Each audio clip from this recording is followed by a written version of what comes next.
In the name of God, the gracious, the merciful. Praise be to God, who revealed the book to his servant, and allowed in it no distortion.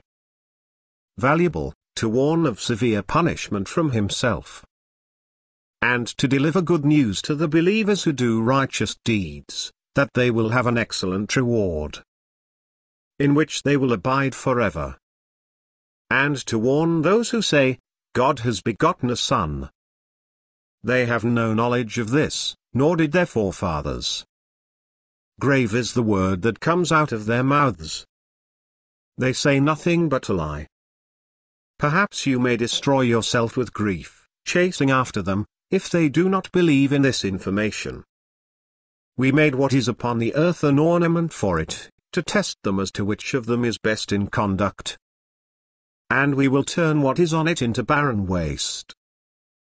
Did you know that the people of the cave and the inscription were of our wondrous signs? When the youths took shelter in the cave, they said, Our Lord, give us mercy from yourself, and bless our affair with guidance. Then we sealed their ears in the cave for a number of years. Then we awakened them to know which of the two groups could better calculate the length of their stay. We relate to you their story in truth. They were youths who believed in their Lord, and we increased them in guidance. And we strengthened their hearts, when they stood up and said, Our Lord is the Lord of the heavens and the earth. We will not call on any god besides him, for then we would have spoken an outrage. These people, our people, have taken to themselves gods other than him. Why do they not bring a clear proof concerning them? Who, then, does greater wrong than he who invents lies and attributes them to God? Now that you have withdrawn from them, and from what they worship besides God, take shelter in the cave. And your Lord will unfold his mercy for you, and will set your affair towards ease. You would have seen the sun, when it rose, veering away from their cave towards the right, and when it sets, moving away from them to the left, as they lay in the midst of the cave. That was one of God's wonders. He whom God guides is truly guided. But he whom he misguides, for him you will find no directing friend. You would think them awake, although they were asleep. And we turned them over to the right, and to the left, with their dog stretching its paws across the threshold. Had you looked at them, you would have turned away from them in flight, and been filled with fear of them. Even so, we awakened them, so that they may ask one another. A speaker among them said, How long have you stayed? They said, We have stayed a day, or part of a day. They said, Your Lord knows best how long you have stayed. Send one of you to the city, with this money of yours, and let him see which food is most suitable, and let him bring you some provision thereof. And let him be gentle, and let no one become aware of you. If they discover you, they will stone you, or force you back into their religion. Then you will never be saved. So it was, that we caused them to be discovered, that they would know that the promise of God is true, and that of the hour there is no doubt. As they were disputing their case among themselves, they said, Build over them a building. Their Lord knows best about them. Those who prevailed over their case said, We will set up over them a place of worship. They will say, 3, and their fourth being their dog. And they will say, 5, and their sixth being their dog, guessing at the unknown. And they will say, 7, and their eighth being their dog. Say, My Lord knows best their number. None knows them except a few. So do not argue concerning them except with an obvious argument, and do not consult any of them about them. And never say about anything, I will do that tomorrow, without saying, if God wills. And remember your Lord if you forget, and say, perhaps my Lord will guide me to nearer than this in integrity. And they stayed in their cave for 300 years, adding 9. Say, God knows best how long they stayed. His is the mystery of the heavens and the earth. By him you see and hear. They have no guardian apart from him, and he shares his sovereignty with no one. And recite what was revealed to you from the book of your Lord. There is no changing his words, and you will find no refuge except in him. And content yourself with those who pray to their Lord morning and evening, desiring his presence. And do not turn your eyes away from them, desiring the glitter of this world. And do not obey him whose heart we have made heedless of our remembrance, so he follows his own desires, and his priorities are confused. And say, the truth is from your Lord. Whoever wills, let him believe. And whoever wills, let him disbelieve. We have prepared for the unjust a fire, whose curtains will hem them in. And when they cry for relief, they will be relieved with water like molten brass, which scalds the faces. What a miserable drink, and what a terrible place! As for those who believe and lead a righteous life, we will not waste the reward of those who work righteousness. These will have the gardens of Eden, beneath which rivers flow. Reclining on comfortable furnishings, they will be adorned with bracelets of gold, and will wear green garments of silk and brocade. What a wonderful reward, and what an excellent resting place! And cite for them the parable of 2 men.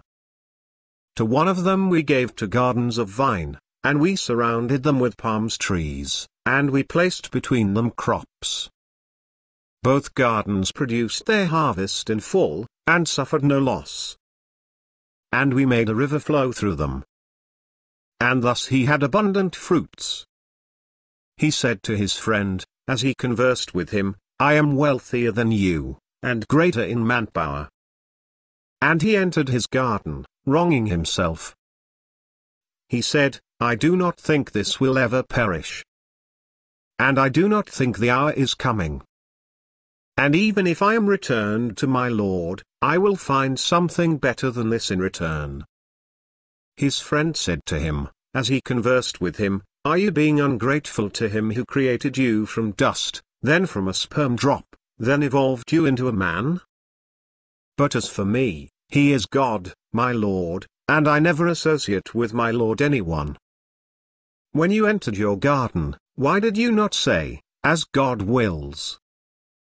There is no power except through God. Although you see me inferior to you in wealth and children, perhaps my Lord will give me something better than your garden, and release upon it thunderbolts from the sky, so it becomes barren waste. Or its water will sink into the ground, and you will be unable to draw it. And ruin closed in on his crops, and so he began wringing his hands over what he had invested in it, as it lays fallen upon its trellises. And he was saying, I wish I never associated anyone with my Lord. He had no faction to help him besides God, and he was helpless. That is because authority belongs to God, the true. He is best in rewarding, and best in requiting. And cite for them the parable of the present life.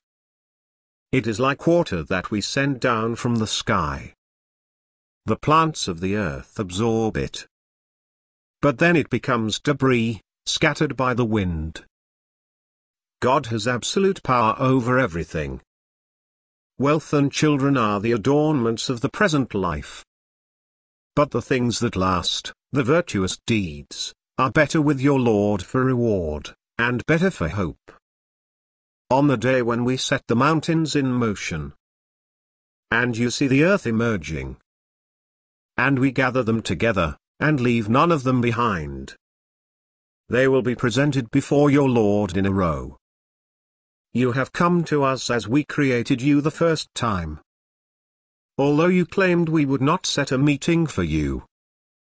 And the book will be placed, and you will see the sinners fearful of its contents. and they will say, "Woe to us! What is with this book that leaves nothing, small or big, but it has enumerated it?" They will find everything they had done present. Your Lord does not wrong anyone. We said to the angels, "Bow down to Adam." So they bowed down, except for Satan. He was of the jinn, and he defied the command of his Lord. Will you take him and his offspring as lords instead of me, when they are an enemy to you? Evil is the exchange for the wrongdoers. I did not call them to witness the creation of the heavens and the earth, nor their own creation. And I do not take the misleaders for assistants. On the day when he will say, "Call on my partners whom you have claimed." They will call on them, but they will not answer them. And we will place between them a barrier. And the sinners will see the fire, and will realize that they will tumble into it. They will find no deliverance from it. We have elaborated in this Quran for the people every kind of example, but the human being is a most argumentative being. What prevented people from accepting faith, when guidance has come to them, and from seeking their Lord's forgiveness?